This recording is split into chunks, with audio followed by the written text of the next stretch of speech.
Hey, what's up, guys? Been a little while. Been kind of busy, but I wanted to jump on and show you a few things today and celebrate the fact that I hit 500 subscribers, which you know is helpful on the way to trying to get to 1,000 and try to monetize the channel.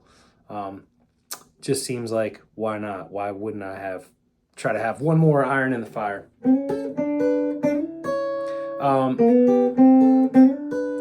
Today I was going to talk about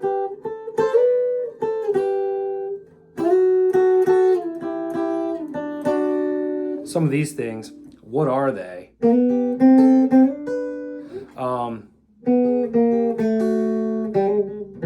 In some ways, all of them are the same thing. But when I was first learning, I didn't know what they were called. I knew what the sound was, that I liked the sound and I wanted to know what it was and how to do it. But I couldn't figure out what it was called, and didn't seem like anybody knew what I was talking about when I tried to describe them. Now, they could have lots of names, and that was the reason why I couldn't figure out what they were. They could be called double stops, because we are playing two notes at a time some of the time, or sometimes you're playing two notes successively. So, you can play them together or separately. So what are they, right? Well, tons of famous songs have those lines. I've just played off a few like little tiny snippets of some of the more famous riffs. It could be called double stops, right? Because they are, but traditionally, you think of double stops as something, I don't know, like, something like that, like in a solo, something like that. Something like that. And that's not really the sound. It's much more melodic than that. And so I was trying to figure out what they were back in the day. And I heard somebody finally was playing them, wasn't doing a very good job explaining them. And they were referring to it as the Memphis scale. And I get like why they were thinking like that, but there's no such thing as the Memphis scale. It's just the notes choice that they're putting together. In a lot of ways, what it is just chord tones. It's used in a lot of like Memphis style music from back in the day, and Soul Man and things like that sound. That's the sound. And so what it really is, to break it down, is they're chord tones, but they're specific chord tones, and they're stacked in a certain way. So they have a relationship. So for example, if I'm going to play this one, I know this is a real famous one, most people will know.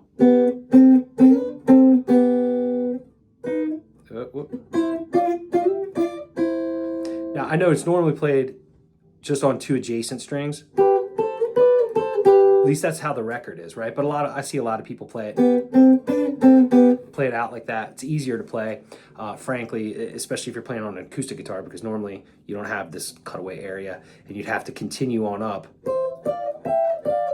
That's a tough reach sometimes on an acoustic guitar, at least in pubs and bars where I see a lot of people performing that song. I think we know what song that is.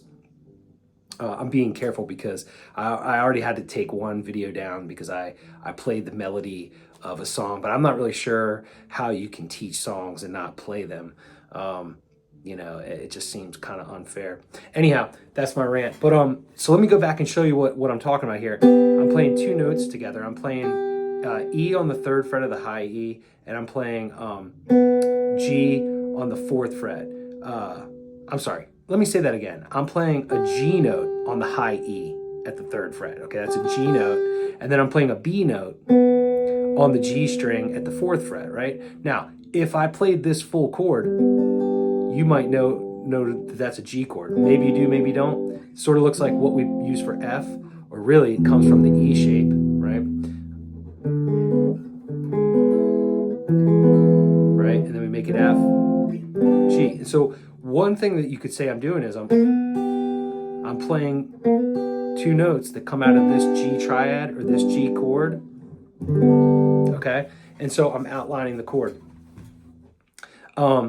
We could also call them sixths, okay? Because they're a sixth apart. If this is a B note and then you count up through the scale, B, C, D, E, F sharp, G. That's 6. That's 1, 2, 3. Wait, I can't count. 1, 2, 3, 4, 5, 6. Right? Okay. And we do that because we're saying the lowest note, the lowest note in the combination that we're playing. I'm calling that, and then counting up 6 from there. That's my understanding. Okay, I'm not a music theory expert, but I do know a fair bit about music theory. That's where it gets its name from, as opposed to if I came up here and played the same 2 notes. This is G and this is B. If I come up here and I play B and G, okay, G is the lowest note. And if we count up from G to B, obviously it's just going to go G, A, B. So that's, we'd say B is a third away from G. We wouldn't count from B to G and call it a 6. So I understand the confusion that a lot of people have, and like, what do they call it? Some people call them sliding sixths. Some people call them, thirds, right? Really, let's get to what it really is. This is the real answer. You can call them sixths when they're that far apart from the lower of the 2 notes, and you can call them thirds when they're that close together. Okay, you notice I skipped a string, right? This is the E string, that's the G string, and then this is the E string, and that's the B string. So same 2 notes, but harmonized 2 different ways, and that's the key. That is actually, no pun intended, that's actually the key to what is happening, is that it's a harmony. It's a harmony. Okay, so basically, doesn't matter whether you call it sixths or thirds. They could be both, because it is still G and it is still B. And if we call it from here to here, G to B is a third. And if we call it from here to here, it's a third. But if you call it from B to G, it's a sixth. I get it. If you call it from B to G, it's a sixth. So anyhow, forget about that for a minute. Actually, what we're doing is harmonizing the major scale. That's what it's called, okay? But it comes out of the chord tones. So for example, anywhere you think of like a major chord shape or a minor chord shape, think about what that would look like on those 2 strings, right? Here's G, I'm gonna play these 2 notes. That's gonna be my major shape, right? And I'm playing G, A, B, C, D, E, F sharp, G. That's the G major scale on the high E string from the 3rd fret to the 15th fret, okay, of the guitar. Then what I'm doing is I'm starting my G major scale on the B note on the G string, and I got B, C, D, E, F sharp, G, A, B. So that's an octave up. Okay, so what happens is you're moving up the string, right? And then you're matching it on another string at the same time.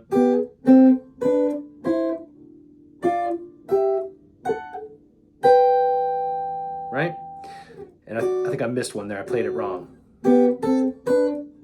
Oops, sorry. There you go. That one was right. So the point is, why does that matter? Well, you're not going to probably just play the whole major scale. I mean, when you're taking a solo or you're trying to add some musical flair to a song or come up with a catchy riff, like some of these things, I would call them actually riffs in certain songs, Brown Eyed Girl, which we keep using as the example here. You're not gonna, it's just like, you don't take a solo and just play up the scale and then back down. I mean, you play notes, choice notes in there. You maybe like repeat one of the notes a couple times. And that's sort of what you would do with these. The thing that you see a lot of people do is play them.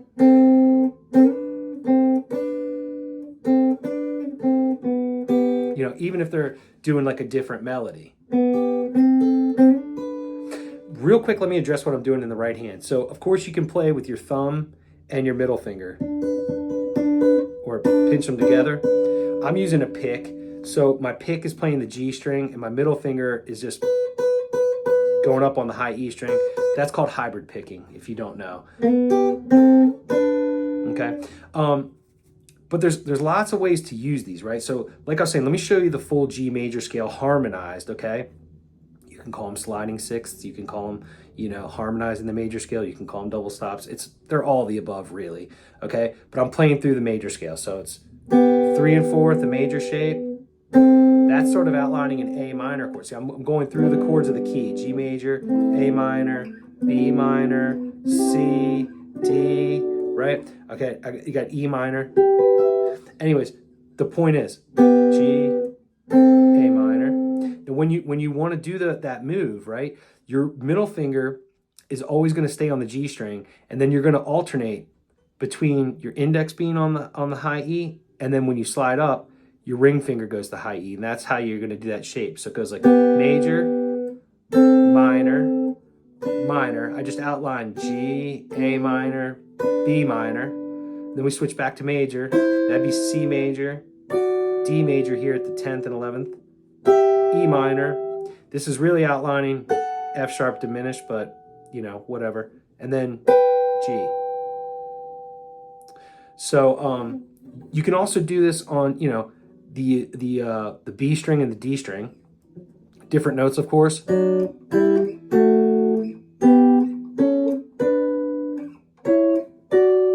Right? And I just walked through the D scale. So those are that's how you can do it, and you play around over chords. Now, let me give you a couple of great examples of songs that do this. So, okay, we have Brown Eyed Girl, right? That you could play like this.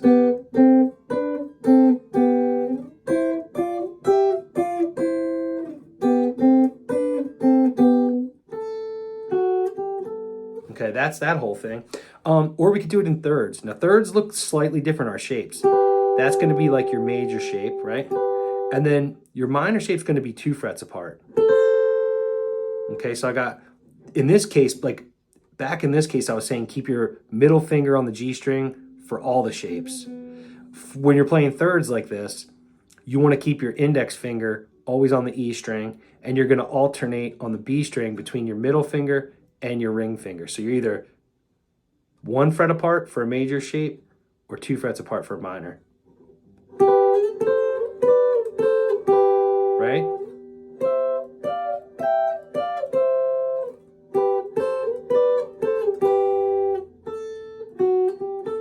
Okay, that would be that. Another one, let's go back to 6th real quick. Another Van Morrison, Into the Mystic. So you're going to start with a minor shape at the 3rd fret. Right, so that's outlining a G minor chord, an A minor chord, and a B flat.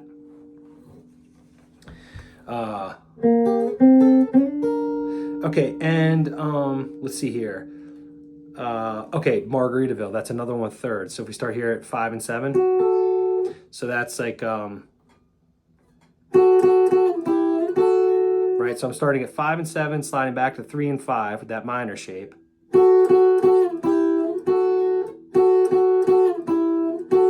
Then I'm going to slide up. Okay, that's how I'm at 7 and 8 there. So we do that one more time.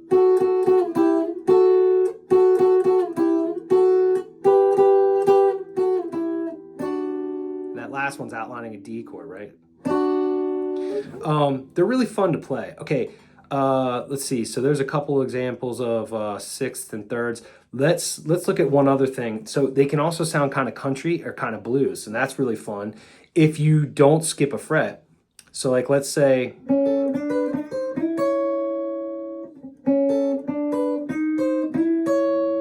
that's kind of chicken picking sounding. It's also kind of bluesy sounding. You might know this blues turnaround. There's a...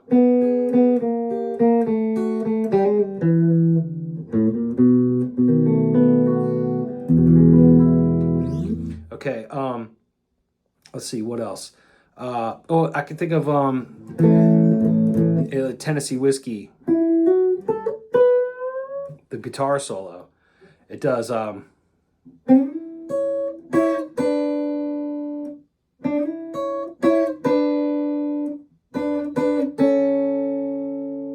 so there's some more examples of it. So maybe you've heard that sound before and you wondered what it was, and you wondered how you could figure out how to use it and stuff. Well, the main thing you want to do is figure out what key you're in. So if you have a song that's in the key of G, like I was suggesting, you might want to go looking for this G chord and use this as a starting ground, okay? That would be for sixth. If you're in the key of G and you want to, do thirds like that on two strings right next to each other, you might want to look for this shape. Maybe you know that triad for your G. So like, there's D, E, F sharp, G. So when I get that G, I know I can use that shape here. If you're doing blues, like let's say, here's your A major chord. You find that chord, and you're gonna go, you have this, this, this, this. So maybe you could start, maybe you know this, maybe you know that you can play an A triad here. And so if you go backwards, you got an A7 chord. Well, you can outline that blues.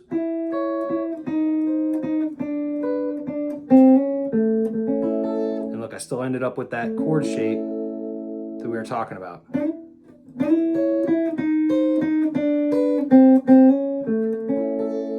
What I'm doing there, if you can't see my right hand good, I'm not sure, is I'm going G, E, G, G, E, G, G, E, G, G, E, G, and then I'm going on the G string, 5, 6 hammer on, 7, D. And then my fingers are conveniently in the shape to make that chord.